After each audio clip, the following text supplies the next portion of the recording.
Menanggapi bahwa keterangan ahli Dr. Reni Kusumawardani terkait dengan kekerasan seksual yang dialami oleh saksi Putri Chandrawati bertentangan dengan keterangan ahli lain yang telah diambil sumpahnya dalam persidangan sebagai berikut.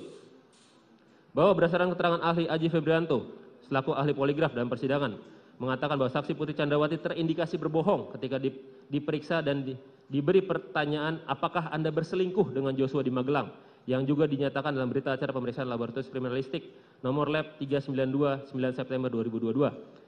Bahwa berdasarkan keterangan ahli Prof. Muhammad Mustafa, ahli mengatakan pelecehan seksual dapat menjadi motif dalam perkara ini apabila dikuatkan dengan alat-alat bukti. Kemudian ahli mengatakan hasil psikologi forensik dapat digunakan namun dikuatkan oleh bukti lain, tidak boleh hanya bertumbuh pada satu saja.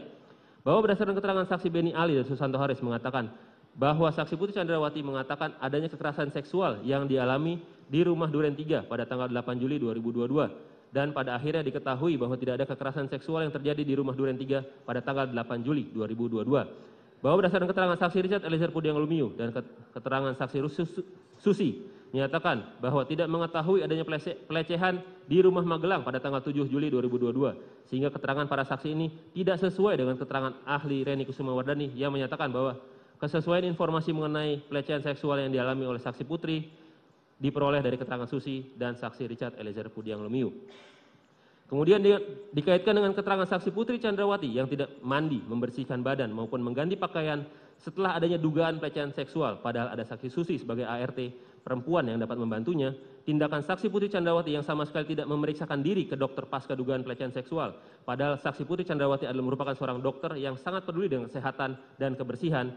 Adanya inisiatif dari saksi Putri Chandrawati yang masih meminta dan bertemu untuk berbicara dengan korban selama 10-15 menit dalam kamar tertutup setelah dugaan pelecehan. Tidak adanya tindakan saksi Ferdi Sambo meminta visum padahal saksi Ferdi Sambo sudah berpengalaman puluhan tahun sebagai penyidik, dan tindakan saksi Ferdi Sambo yang membiarkan saksi Putri Chandrawati dan korban berada dalam satu rombongan dan satu mobil yang sama untuk isoman di Duren 3, serta keterangan terdakwa Kuat Ma'ruf terkait duri dalam rumah tangga sehingga dapat disimpulkan tidak terjadi pelecehan pada tanggal 7 Juli 2022 di Magelang, melainkan perselingkuhan antara saksi Putri Chandrawati dan korban Nofriansyah Yosua Huta Barat. Bahwa pada hakikatnya hakim tidak terikat pada pendapat seorang ahli jika pendapatnya tersebut bertentangan dengan keyakinannya sebagaimana putusan MA tanggal 17 Maret 1962. Dalam buku pembahasan dan permasalahan KUHAP